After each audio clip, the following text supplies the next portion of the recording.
पुराने समय में राजा महाराजा अपनी यादों को लोगों के बीच हजारों साल तक जिंदा रखने के लिए अपनी पक्की समाधि या मकबरों को बनवाने की वसीयत अपने वंशजों के नाम कर जाते थे। भव्य और आलीशान मकबरों को बनवाने का प्रचलन मुगल काल में बहुत अधिक था। भारत में मुगल साम्राज्य के संस्थापक जहीरुद्दीन मोहम्मद बाबर का मकबरा उनके इच्छानुसार काबुल में बनवाया गया और हुमायूं का मकबरा उसके इच्छानुसार दिल्ली में लंबे समय तक मुगलों का शासन रहा है। यहाँ कई ऐसी धरोहरें रही हैं जो नई नई दास्तानें बयां करती हैं। ये धरोहरें जितनी खूबसूरत हैं उतना ही उत्कृष्ट इनका इतिहास है और ऐसा ही है दिल्ली में हुमायूं का मकबरा। ये मकबरा भारतीय उपमहाद्वीप का पहला मकबरा है और आगरा का ताजमहल भी इसी के तर्ज पर बनाया गया है। मुगल शासक हुमायूं की पत्नी हमीदा बानो बेगम के द्वारा पारसी आर्किटेक्ट नीरज मिश्रा से इसका डिज़ाइन तैयार करवाया गया था। हेलो एवरीवन, मैं आकृति अग्रवाल आज आपके सामने एक नया वीडियो लेकर उपस्थित हूँ। आज के वीडियो में हम बात करेंगे भारतीय उपमहाद्वीप के सबसे पहले मकबरे के बारे में और साथ ही बात करेंगे कि इस मकबरे को कहाँ कब किसके द्वारा बनवाया गया था। तो चलिए बिना देर के वीडियो को शुरू करते हैं और जानते हैं भारतीय उपमहाद्वीप के सबसे पहले मकबरे के बारे में। अगर बात करें भारतीय उपमहाद्वीप के सबसे पहले मकबरे के बारे में तो यह मकबरा हुमायूं का मकबरा के रूप में जाना जाता है, जो कि मुगल शासक हुमायूं की पत्नी हमीदा बानो बेगम के द्वारा फारसी आर्किटेक्ट नीरज मिश्रा से बनवाया गया था। अगर बात करें इस मकबरे की कलाकृति की तो मकबरा के चारों ओर बने बगीचे पारसी कला के उत्कृष्ट नमूना पेश करते हैं। साथ ही इस मकबरे के तैयार करने के लिए विदेशों से खास तौर पर आर्किटेक्ट बुलाए गए थे, जिनमें अफगानिस्तान, उज्बेकिस्तान और बाहर के कई बड़े देशों के आर्किटेक्ट शामिल हैं।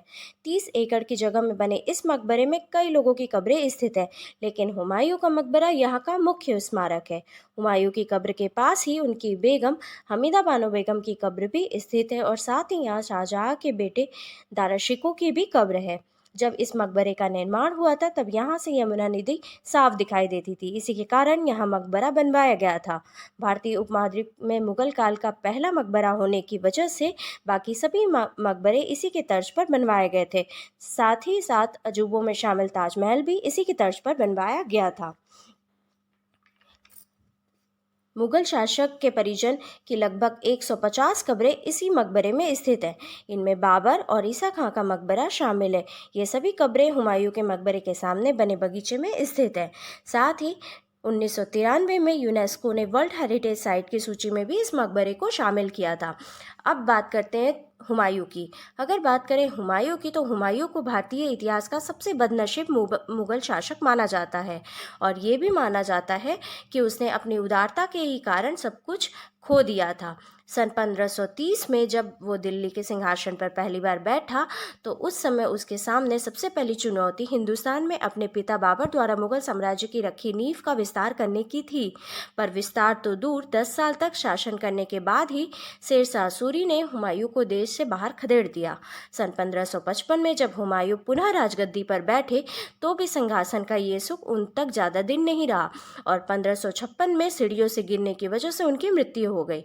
अपने जीवन काल का बहुत बड़ा हिस्सा हुमायूं ने इधर उधर भटक कर ही बिताया, मगर मुकद्दर की बात है कि जीते जी जो व्यक्ति इधर उधर भटकता रहा उसके मरने के बाद बना मकबरा उसकी याद में मुगल बादशाह के किसी और भी मकबरे से आलीशान और बेहतर था। इस मकबरे का निर्माण हुमायूं के निधन के 9 साल बाद सन 1565 में हुआ था। 1556 में हुमायूं की मृत्यु के बाद इस मकबरे का निर्माण शुरू हुआ था, जो कि 9 साल में बनकर तैयार हुआ था और साथ ही इस मकबरे को बनने में 15 लाख रुपए का खर्च आया था।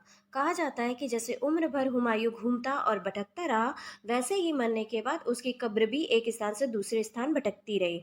सन 1556 में हुमायूं की मौत के बाद उसके शरीर को सबसे पहले दिल्ली के पुराने किले में दफन किया गया था, पर फिर सुरक्षा के उद्देश्य से उसकी कब्र को पंजाब लाया गया, क्योंकि उस समय हिंदू राजा हेमू ने मुगलों को हराकर आगरा और दिल्ली पर अपना कब्जा कर लिया था।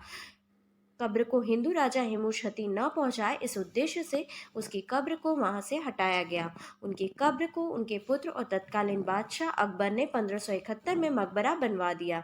हुमायूं का मकबरा अकबर और हुमायूं की पहली बेगम के आदेश पर बनना शुरू हुआ था। कहा जाता है कि जब हुमायूं की मृत्यु हुई थी तो बेगम इतनी दुखी हुई कि भविष्य में अपना सारा जीवन दिल्ली के यमुना नदी के किनारे हुमायूं का मकबरा बनवाने में लगवा दिया।